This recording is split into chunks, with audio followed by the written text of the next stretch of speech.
In the 1820s and 30s, a bunch of young men came out of St. Louis to trap for beaver fur for the hat industry back in the East and back in London.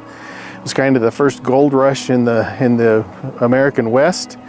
And what they stayed up here to trap. They stayed in the mountains year-round, first non-natives to stay in the mountains year-round. They very much adapted the native lifestyle and even some of their culture.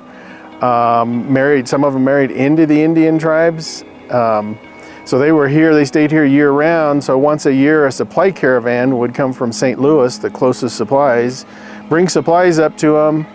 They would meet at a designated spot that they called rendezvous, where they would trade for goods for the coming year for furs that they had trapped the past year. And this went on for 16 years, from 1825 to 1840. This spot right here became one of the most prominent locations for rendezvous.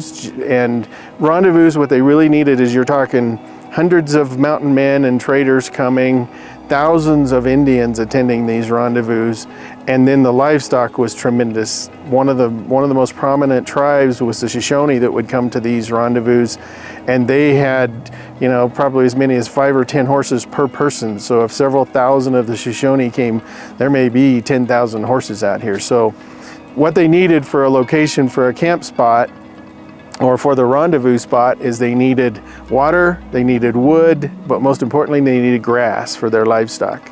And this, as you can see, this wide open plain for many miles along here has plenty of grass for the horses. And so this, in 1833, was the first rendezvous that was held here.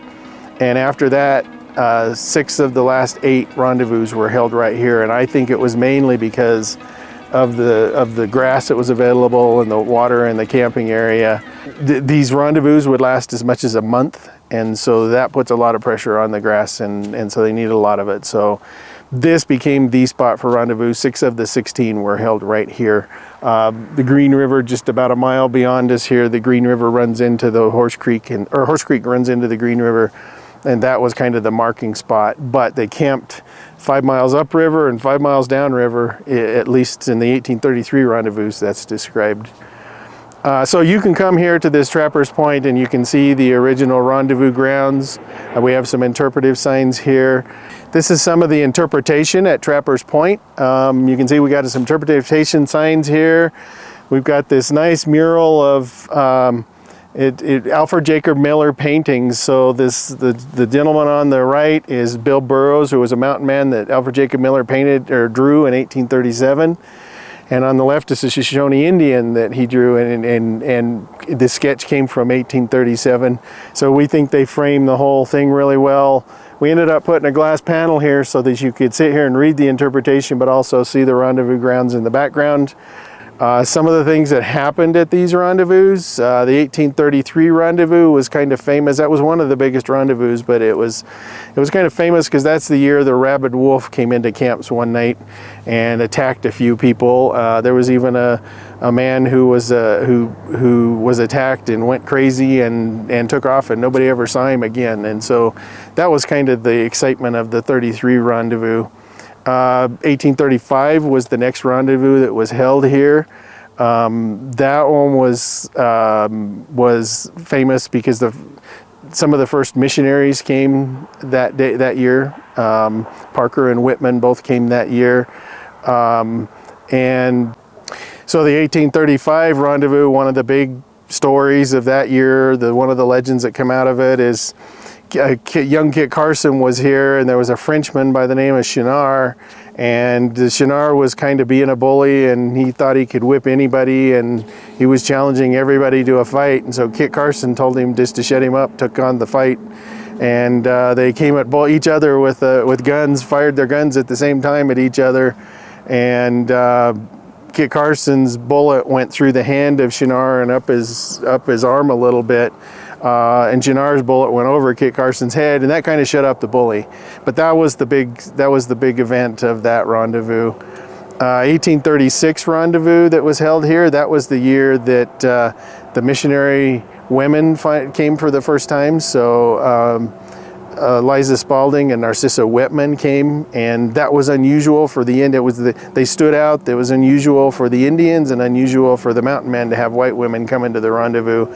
And so that was the big story. The Indians especially were fascinated by these ladies. 1837 was the next rendezvous here. That was well known because William Drummond Stewart, the nobleman from Scotland, brought Alfred Jacob Miller, who was an artist, and he painted pictures of the rendezvous.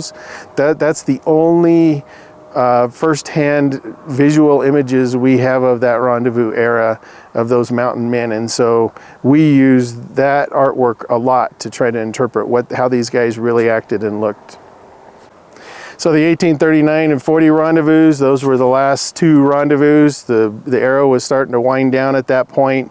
Both those times, more missionary couples came to both of those rendezvous. But what's notable in the 1840 rendezvous is Joel Walker brought his, and he was not a missionary, but Joel Walker came along and brought his wife and 4 kids. And so that's really the first family, you could really say, that was immigrating west. They were headed to California.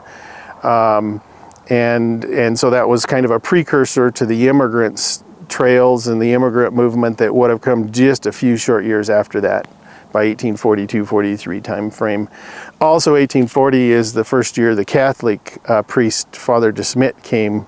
All the missionaries before that had been of the Protestant faiths, and then in 1840, Father de Smet came.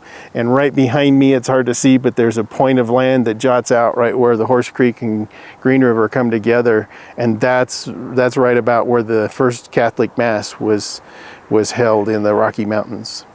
And so this is a great place if you want to see where the rendezvous really happened and where some of the most famous stories of the rendezvous happened. This is a place you should come and visit.